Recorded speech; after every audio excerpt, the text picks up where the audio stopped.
Assalamualaikum warahmatullahi wabarakatuh. Alhamdulillahi rabbil alamin wassalatu wassalamu ala asyrafil anbiya'i wal mursalin wa ala alihi wa sahbihi ajma'in. Allahumma salli wa sallim ala nabiyyina Muhammad wa ala alihi wa sahbihi wa man tabi'ahum bi ihsanin ila yaumiddin, amma ba'd. Syukur kita kepada Allah Subhanahu wa taala di atas keizinan dari Allah Subhanahu Wa Taala, kelas pengajian mempelajari ayat-ayat yang dikumpulkan, yang kita letakkan dalam satu tema, iaitu berkenaan dengan kitab Taurat yang telah Allah turunkan kepada Nabi Allah Musa alaihi salatu wassalam. Secara tidak langsung kita akan dapat mengukuhkan lagi kefahaman kita berkenaan dengan tafsiran ayat yang ada kaitan dengan ayat yang kita rujuk. Malam ni adalah siri yang ketiga perbincangan kita tentang kitab Taurat menurut Al-Quranul Karim. Al-Quran menerangkan tentang kitab Taurat. Itulah tajuk yang kita telah pun lalui dan kita akan teruskan sehinggalah kepada selesainya perbincangan tentang kitab Taurat.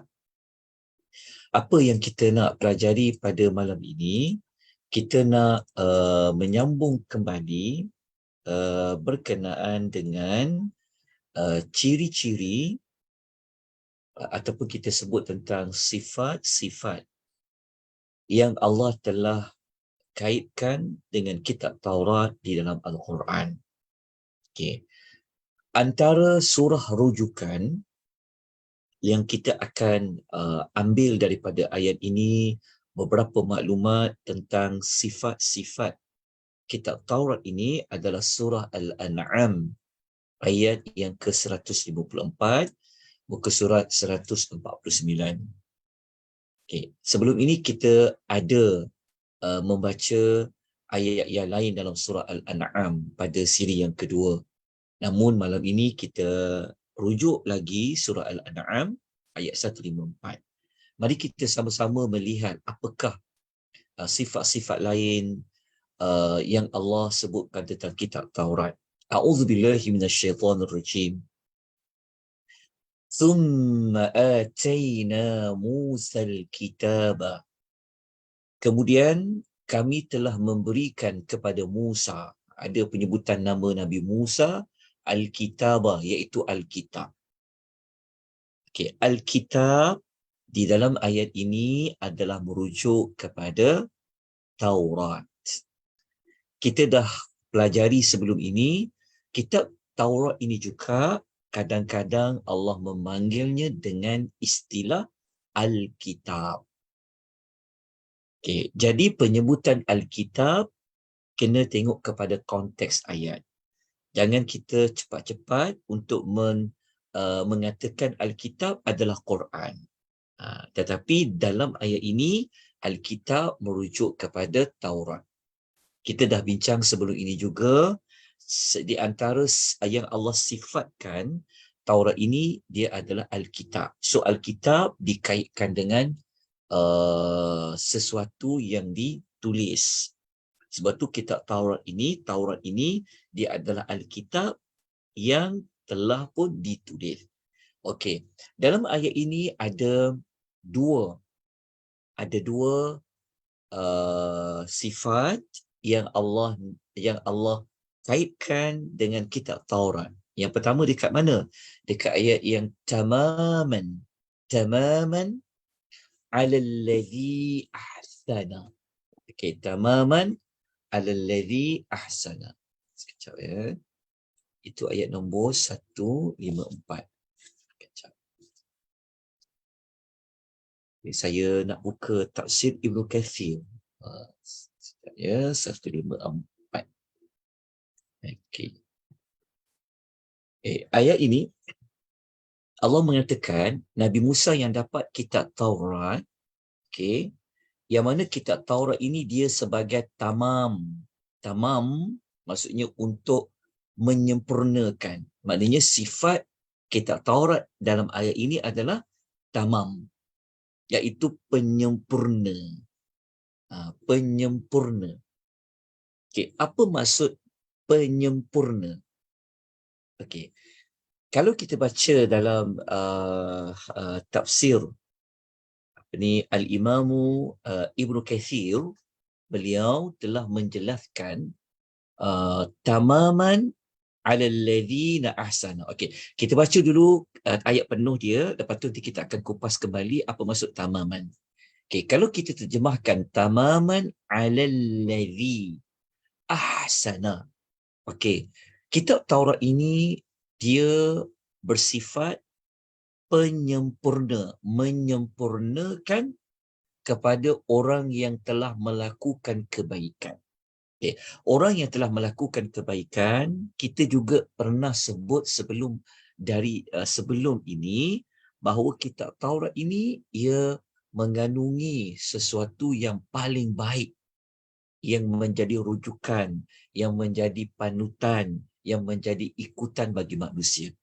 Jadi kalau manusia nak ikut sesuatu yang paling baik pada zaman itu, ada pada kitab Taurat. Jadi Allah Ta'ala kata, kalau ada mana-mana manusia yang dia nak menjadi orang yang baik, dia nak melakukan kebaikan. Maknanya kalau Bani Israel, dia nak melakukan kebaikan, maka apakah yang dapat melengkapkan, dapatnya menyempurnakan kebaikan mereka adalah kitab Taurat. Okay. Dalam Al-Imam Ibnu Kathir, beliau telah mentafsirkan tamaman alladhi ahsana. Dia kata artinya, okay, kami telah memberikan kitab Taurat kepada Nabi Musa yang merupakan kitab yang telah kami turunkan kepadanya untuk menyempurnakan dan melengkapi apa yang telah diperlukan dalam menjalankan syariatnya. Okay. Jadi Bani Israel ini kehidupan mereka takkan lengkap. Okay. Seandainya mereka tidak merujuk, mereka tidak menjadikan Taurat itu sebagai penyempurna kepada hidup mereka. Macam kita begitu juga, kan?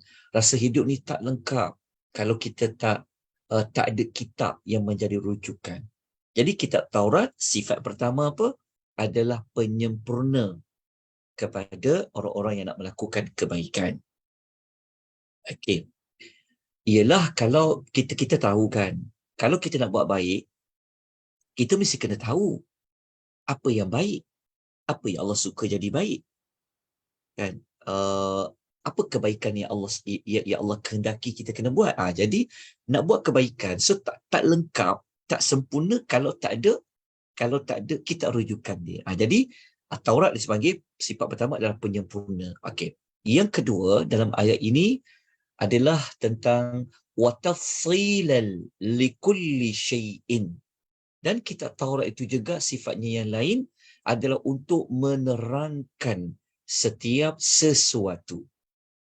Okey, menerangkan setiap sesuatu. Dalam ayat ini kata para ulama, yang ayat yang menerangkan bagi setiap sesuatu ni sebenarnya ia mentafsirkan ayat yang tamaman ala alladhi itu. Seperti mana kata Syekh Salah, dalam ayat ni sebenarnya dia macam seolah-olah ayat ni begini. Asal ayat ni begini. Okey. Ayat tamaman, tamam. Okey, menyempurna. Ini umum, kan? Menyempurna bagaimana kepada Bani Israel. Jadi pentafsiran ayat yang memperincikan, menyempurnakan itu apa maknanya, maka ayat, tengok dekat sini. Ayat yang berikutnya, وَتَفْصِيلًا لِكُلِّ شَيْءٍ, menerangkan, menjelaskan setiap sesuatu dalam kitab Taurat itu. Jadi seolah-olahnya ayat ini wa tafsilan likulli syai' ini adalah penjelasan tentang tamam. Penjelasan tentang tamam. Okay, so penyempurna ni merujuk kepada makna apa? Okay, dalam ayat ini diterangkan menyempurnakan dari sudut mentafsilkan, memperincikan, menerangkan setiap sesuatu. Macam saya sebut contoh tadi itulah kan, Bani Israel kan, kalau mereka nak buat kebaikan, mereka nak buat amal salih kan, mereka mesti kena tahu, mereka mesti kena macam kena tahu syarat-syarat dia, apa yang boleh, apa yang tak boleh. Maka mereka memerlukan kitab Taurat. Jadi kitab Taurat yang ada pada mereka ni menyempurnakan kehidupan mereka. Okay, dari sudut apa menjadi penyempurna tu? Dari sudut menerangkan setiap sesuatu. Okay, jadi seolah-olah dalam ayat ni macam ada dua sifat yang Allah gambarkan tentang kitab Taurat. Tapi kalau kita kombinasikan, maknanya sebenarnya adalah saling berkait rapat. Okay, jadi boleh kita katakan dua. Sebab dalam ayat itu, kita boleh kata, okay, ciri ataupun sifat Taurat yang lain apa? Tamam. Lepas tu, wa tafsila. Okay. Jelas ya, tuan-tuan dan puan, ayat 154. Kemudian, dalam masa yang sama, Allah juga ada menyebutkan sifat lain bagi Taurat itu adalah huda, petunjuk. Ini telah kita jelaskan tentang sebelum ini, kitab Taurat itu adalah petunjuk, menunjukkan, okay, memberi tunjuk ajar kepada Bani Israel. Kemudian juga sebagai rahmat. Okay, so jadi kitab Taurat ini memberikan rahmat kepada Bani Israel. Jadi kita telah kupas hudanya, rahmatnya. Sebelum ini pun ada juga kitab. Kita pun telah ulas. Jadi maklumat yang baru pada ayat 154 surah Al-An'am ini adalah yang inilah. Tamaman dan juga wa tafsilan likulli syai'in. Semoga-moga jelas tentang beberapa sifat-sifat Taurat yang Allah cerita dalam Al-Quran. Okay. Kemudian kita lanjutkan dengan ayat lain dalam surah Al-Jathiyah, surah yang ke-45, ayat 16 dan ayat 17. Kita boleh temukan kedua-dua ayat ini pada muka surat yang ke-500. Okay, kita terus pergi kepada ayatnya. وَلَقَدْ آتَيْنَا Bani Israel, dan sesungguhnya kami telah memberikan kepada Bani Israel Al-Kitabah. Okay, Al-Kitabah di sini apa? Al-Kitabah, mereka dapat Al-Kitab. So Al-Kitabah di sini apa? Sudah pasti kalau ikut konteks ayat, Bani Israel dapat apa? Dapat Al-Kitab. Al-Kitab apa? Adalah Taurat. Okey. Ini Allah Ta'ala nak menyebutkan nikmat yang Allah ada kurniakan kepada Bani Israel supaya mereka bersyukur. So Allah telah beri kepada mereka Alkitab. Alkitab di situ adalah Taurat. Okey, apa lagi yang Allah kurniakan kepada Bani Israel? Wal hukma, iaitu kekuasaan. Kita tahu Bani Israel ini mereka adalah di antara bangsa yang bangsa yang ke depan pada zaman mereka, kan. Mula-mula mereka tak ada kuasa, lepas tu setelah berjaya diselamatkan daripada daripada Firaun. Bahkan kita tahu sebelum ini Nabi Yusuf itu sendiri adalah Bani Israel. Nabi-nabi itu ada kekuasaan, Nabi Daud ada kuasa, Nabi Sulaiman pun dapat kekuasaan. Okay, Nabi Musa pun Nabi Musa pun Allah kurniakan kepadanya al-hukma, kekuasaan. Okay. Dan yang lain, apa lagi Allah bagi kepada Bani Israel? Wan nubuwah, dan pangkat kenabian. Pangkat kenabian ni kita tak nafikan. Okay. Memang dalam banyak dalam banyak rasul yang Allah utuskan, memang banyak rasul itu diutuskan kepada Bani Israel. Maknanya ramai nabi-nabi di kalangan Bani Israel. Kemudian Allah kata, Allah beri kepada apa mereka? وَرَزَقْنَاهُمْ مِنَ الطَّيِّبَاتِ. Kami telah merezekikan mereka dengan benda yang baik. Kan? وَفَضَّلْنَاهُمْ عَلَى الْعَالَمِينَ. Serta kami lebihkan mereka mengatasi semua bangsa, semua manusia pada zaman mereka. So ayat ini mungkin akan ada yang salah anggap seolah-olah ayat ini mengiktiraf Bani Israel ini yang paling terbaik berbanding dengan bangsa agama-agama yang lain sampai ke hari ini. Okey, ayatnya tak masukkan seperti itu. Ayat ini dia terikat. Terikatnya apa? Terikat dengan keimanan, terikat pada zaman.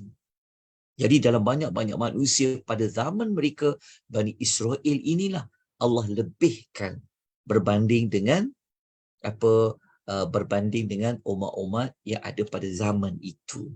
Kenapa mereka dapat lebih? Kenapa Allah istimewakan mereka? Kerana ayat sebelum itu ada terang, iaitu mereka dapat Alkitab. Jadi dengan adanya Alkitab, maka mereka menjadi mulia pada zaman mereka. Okay, sebab itu orang Yahudi mereka dipanggil sebagai Ahlul Kitab kerana mereka mempunyai Alkitab. Okay. Kita lanjutkan lagi dengan ayat yang berikutnya. Ayat yang berikut inilah sebenarnya sifat yang Allah letakkan pada kitab Taurat. Okay. Kitab Taurat tu apa sifatnya? Wa atainahum bayyinatin minal amr. Dan kami juga telah memberikan kepada mereka bayyinatin, bukti-bukti yang jelas tentang urusan agama mereka. Jadi sifat Taurat adalah bersifat al-bayyinat. Al-bayyinat tu kita kan dalam Quran ada satu surah Al-Bayyinah. Okey, jadi Al-Bayyinah banyak bilangan bayyinah tu adalah bayyinat. Jadi sifat kitab Taurat adalah merupakan bayyinat, iaitu bukti-bukti yang jelas tentang urusan agama mereka. Okay, kita lanjutkan pada ayat yang berikutnya. Apa lagi sifat yang Allah letakkan pada kitab Taurat? Okay, kita lanjutkan pada surah yang lain, iaitu surah Al-Ahqaf, surah yang ke-46, ayat 12, muka surat 503. Okay, moga-moga tuan-tuan sempat, kan ada Quran terjemahan, boleh tengok.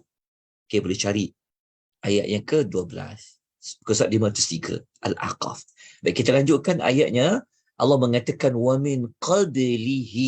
وَمِنْ قَبْلِهِ ni maknanya, sedangkan telah ada sebelumnya. Nya qablihi, hi dekat ayat ni, hi dekat ayat yang kita baca ni, hi dekat sini sebenarnya adalah merujuk kepada apa?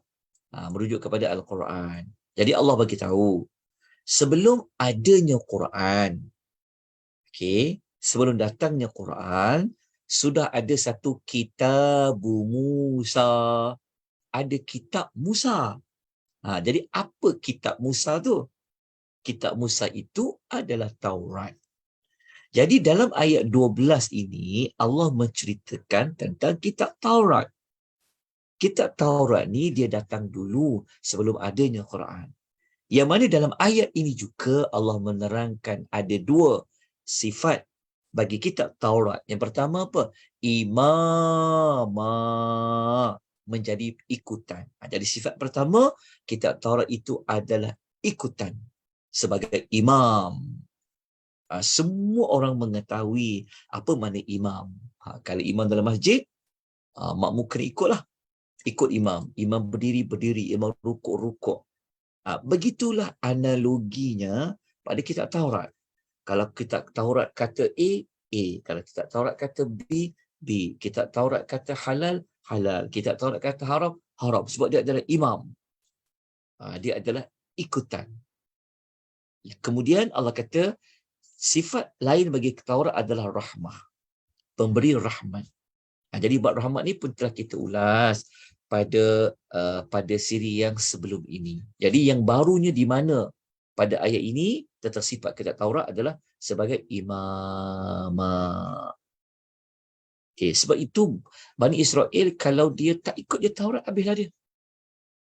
Sebab kita dah sebut tadi kan, sebagai rahmat kepada mereka, sebagai imamnya, sebagai penyempurna kepada mereka, sebagai apa lagi? Banyak yang telah pun kita pelajari sebagai bayinatnya.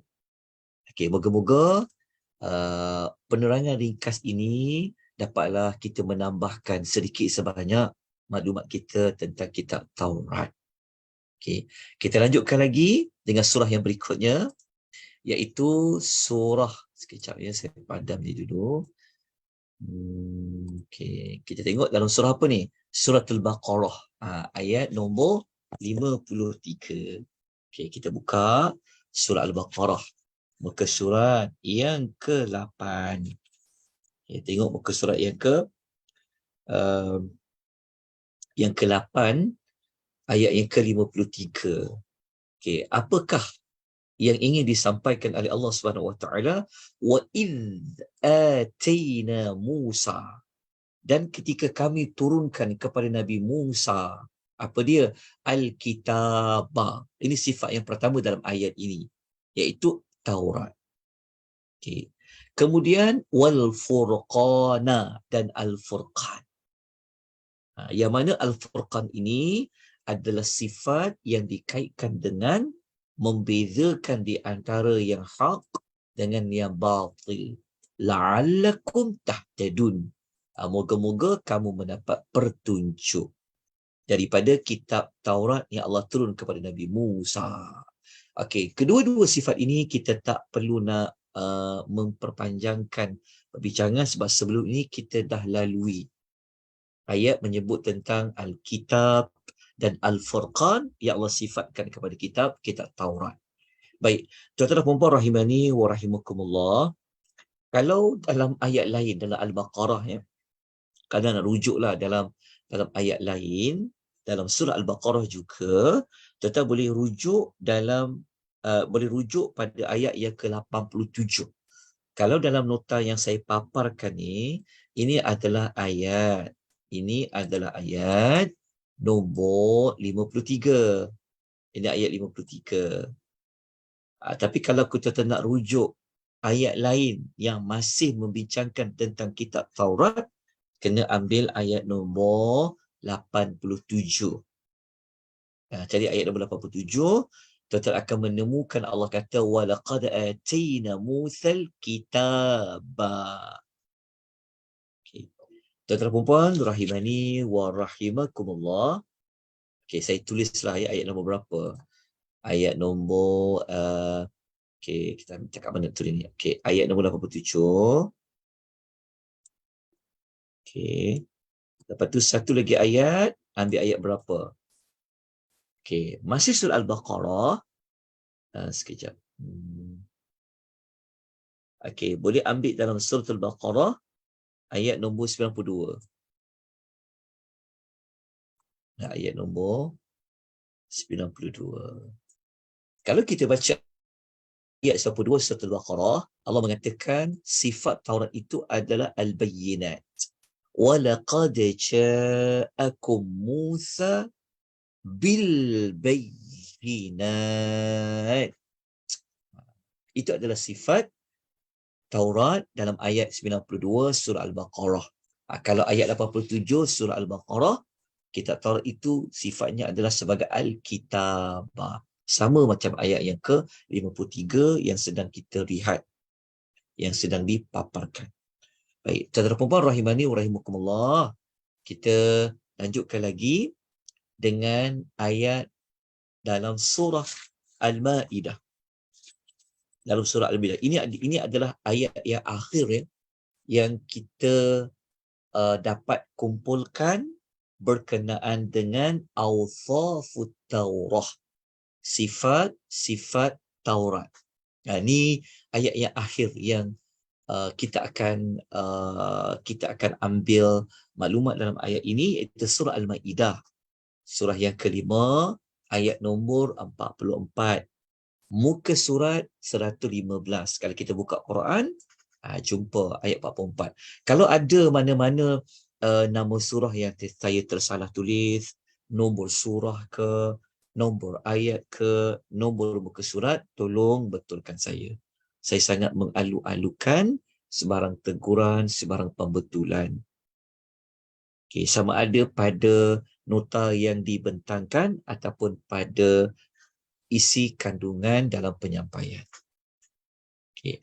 Dalam ayat ini, ada satu maklumat yang menarik yang kita perlu baca, yang perlu kita memberikan perhatian. Okay. Dalam ayat ini Allah menyebutkan, Inna anzalna Taurata. Sesungguhnya kami telah menurunkan kitab Taurat. Yang ini jelas-jelas sebut tentang Taurat. Okey, yang mana Taurat itu dalamnya ada apa? Fiha. Di dalam kitab Taurat itu, sifat yang pertama, ia sebagai huda. Dia sebagai petunjuk. Okey, dia adalah sumber hidayah. Hidayah bahasa Arab lah. Huda, hidayah, bahasa Arab lah. Tapi bahasa Melayu kita dia sebagai petunjuk. Okey, sifat pertama dalam ayat ini, Taurat sebagai petunjuk. Okey, kemudian yang kedua, wanurun. Dia adalah sebagai cahaya. Ia akan menerangi Bani Israel. Cahaya inilah yang akan menghilangkan segala kegelapan-kegelapan yang ada pada Bani Israel. Dan sifat ketiga apa? Sifat yang ketiga ni, inilah adalah sifat yang baru yang kita boleh jumpa lagi, iaitu yahkumu bihan nabiyuna. Jadi sifat ketiga kitab Taurat, ia adalah sebagai apa? Sebagai penetapan hukum. Dipanggil Kitabul Hukmi. Penetapan hukum. Maknanya, kitab Taurat ni bukan sekadar memberikan petunjuk kepada Bani Israel. Kitab Taurat bukan sekadar sebagai cahaya dalam kehidupan Bani Israel, tapi kitab Taurat itu juga menjadi satu tempat untuk menetapkan hukum. Maksudnya kalau kita nak melaksanakan sesuatu hukuman, berlaku satu peristiwa, contohnya macam orang yang mencuri, contoh, maka kitab Taurat ni dia ada berikan hukum tak? Orang yang mencuri ni, apa ketetapan hukum dia? Adalah kitab Taurat. Contohnya seperti itu. Jadi, kitab Taurat yang dijadikan sebagai penetapan hukum ini, Allah SWT katakan kitab itu menjadi penetapan hukum bagi para nabi. Dengar ya. An-nabiyuna alladzina aslamu. Para nabi yang menyerah diri, iaitu yang masuk Islam, yang Islam. Sebab definisi aslamu, telah Islam, tuan-tuan jangan salah faham. Macam kita kan ada mu'allaf. Lepas tu orang yang baru masuk Islam. Para nabi yang terdahulu, mereka ni memang dari awal lagi telah pun Islam. Jadi perkataan aslamu dekat sini membawa maksud yang menyerah diri, yang tunduk, yang patuh kepada Allah. Itulah orang Islam. Sebab tu kalau seorang itu dia Islam, maka dia sepatutnya kena tunduk. Dia kena patuh kepada ketetapan Allah. Jadi kalau dia lawan, dia bangkang, dia tak nak ikut, dia sebenarnya telah menutup keislaman. Okey, dalam kitab Taurat Allah kata apa?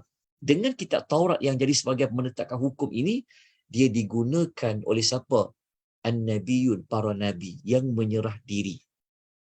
Okey, Allah bagi tahu para nabi di kalangan Bani Israel ni, mereka kalau nak merujuk hukum halal haram, maka maklumat itu diambil dalam Taurat. Okey, kenapa Allah sebut para nabi? Kenapa ada perkataan nabiyun? Kenapa ada nabiyun di sini? Ini adalah plural ya, jamak bagi an-nabiyyu. Jadi kalau an-nabiyuna merujuk kepada ramainya nabi. Okey. Maklumat ini memberikan kita jawapan mana-mana nabi, mana-mana rasul, nabi dan rasul yang dia datang selepas Nabi Musa, memang mereka akan merujuk kitab Taurat juga, sekalipun datangnya Nabi Allah Isa alaihi salatu wassalam. Kita sedia maklum, Nabi Isa sendiri, dia juga merujuk kitab Taurat. Walaupun dia ada satu kitab yang khas, iaitu kitab Injil, tetapi ia masih perlu merujuk kitab Taurat. Kenapa kita sebut Nabi Isa? Sebab Nabi Isa adalah Nabi terakhir yang Allah utuskan kepada Bani Israel. Jadi para Nabi yang mereka ini, yang menyerah diri kepada Allah, yang Islam ini, mereka akan gunakan kitab Taurat sebagai menetapkan hukum. Okey, bukan sekadar para Nabi. Kalau ada orang-orang Yahudi, allazina hadu, orang Yahudi itu sendiri pun, dia akan kalau dia betul-betul ikut kitab Taurat, dia akan rujuk kitab Taurat sebagai hukum. Warabbaniyuna, dan ketua-ketua agama orang-orang Yahudi, kita panggil macam macam rahib-rahib tu. Wal ahbaru, dan juga kepada pendeta mereka. Jadi daripada ayat ini menunjukkan kepada kita bahawasanya kitab Taurat itu adalah kitab yang dijadikan sebagai panduan untuk menentukan segala hukum yang diperlukan oleh Bani Israel. Bermula zaman Nabi Musa sampailah kepada zaman siapa? Sampailah kepada zaman Nabi Daud. Walaupun Nabi Daud dia ada kitab Taurat, tapi kalau kita baca pada ayat ni, para nabi, maknanya para nabi Bani Israel, mereka juga akan merujuk kepada kitab Taurat. Nabi Sulaiman, termasuk sampailah Nabi Allah Isa alaihi salatu wassalam. Jadi dalam ayat ini ada satu sifat yang baru yang kita temukan bagi kitab Taurat adalah sebagai apa? Kitabun hukmi. Kitab yang menetapkan hukum. Wallahu subhanahu wa ta'ala a'lam. Okay, kalau berdasarkan ayat ni ada lagi tak? Dah tak ada dah. Okey. Setakat ini ya, dengan kemampuan diri saya, dengan beberapa rujukan yang dapat saya baca dan saya semak rujuk dalam kitab tafsir dan sebagainya, maka dengan 3 siri sahaja. Okey, bukan 3 siri sahaja. Maksud dia ayat-ayat yang menyebutkan tentang sifat-sifat kitab Taurat kita dah selesai. Okay, tapi belum habis lagi pasal kitab Taurat. Kita baru hanya cerita kitab Taurat tu apa. Okey, apa ciri dia, apa fungsi dia, apa sifat dia. Baru tajuk itu. Kita belum lagi masuk kepada isi kandungan kitab Taurat itu secara spesifik. Belum lagi. Kita baru bincang soalan macam ni. Kalau orang tanya, Quran itu fungsinya sebagai apa? Kita akan kata, Quran ini dia adalah Alkitab. Quran ini adalah Huda. Quran ini adalah Nur. Al-Quran ini adalah Al-Furqan. Al-Quran adalah Al-Bayyinah. Baru sekadar itu. Tetapi belum lagi menceritakan tentang dalam Al-Quran itu ada maklumat apa. Sama juga dalam kitab Taurat ada hukum apa, kan? Perkara apa yang Allah wajibkan. Maklumat itu kita akan mulakan nanti pada minggu hadapan. Siri yang keempat, kita akan menggali lagi, kita akan melihat lagi apakah isi kandungan di dalam kitab Taurat. Maknanya kita nak cari jawapan yang Nabi Musa dapat kitab Taurat yang sudah ditulis pada lauh-lauh itu, kan, yang telah dilemparkan oleh Nabi Musa ketika dia marah kepada Bani Israel yang menyembah patung alat lembu tu. Kita nak cari dalam lauh-lauh itu, al-wah itu apa yang ditulis. Jadi kalau nak tahu apa yang ditulis, kena ikuti pengisian itu pada minggu yang berikutnya. Sebab yang menulis itu adalah Allah. Yang menulis itu maksudnya dia daripada langit. Jadi kita nak dapatkan maklumat. Sebab kita tak akan jumpa dah kitab Taurat yang asli. Tak ada dah. Tetapi kita boleh dapat maklumat yang asli, yang memang dari Allah Azza wa Jalla dalam Al-Quran. Rupa-rupanya Al-Quran menceritakan tentang kitab Taurat. Isi kandungan kitab Taurat. Jadi kalau orang tanya, macam mana kita nak buat kajian tentang kitab Taurat, nak ada apa dalam kitab Taurat, kita kata buka Quran. Al-Quran dia menceritakan. InsyaAllah kita akan mulakan penggembaraan kita, mendapatkan maklumat apakah isi kandungan kitab Taurat, insyaAllah, pada pengajian minggu-minggu yang berikutnya. Wallahu ta'ala a'lam. Ada sebarang penambahan maklumat ke? Ada sebarang pembetulan ke pertanyaan? Kalau ada, boleh tanya. Kalau tiada, kita berhenti dengan kadar inilah. InsyaAllah nanti kita sambung pada minggu yang berikutnya. Okey, nota saya akan berikan malam ni. Kemudian nanti akan diletakkan di link Google Drive. Kalau tuan-tuan tengok dekat poster tu kita ada tuliskan. Oh, belum lagi. Nanti saya macam tak ada rasanya. Okey, nanti kita letakkan dalam link ya, supaya tuan-tuan boleh rujuk. Ke tuan-tuan nak sampai habis, boleh juga. Okay. Itu saja tuan-tuan. Mohon ampun dan maaf dengan kadar mana yang saya mampu menyampaikan, ya. Tidak mengetahui banyak maklumat, hanya berpandu kepada kitab yang paling sahih sekali. Maklumat yang tak diragui lagi adalah Al-Quranul Karim. Moga-moga kita dapat manfaat, menambahkan keimanan kita kepada kitab-kitab. Selama ni kita dituntut, diwajibkan untuk beriman kepada kitab-kitab. Rupa-rupanya kitab-kitab tu memang dari Allah. Memang kitab-kitab itu memberikan manfaat kepada umat yang dikaitkan dengan kitab tersebut. Aku qouli hadza wa astaghfirullahal azim.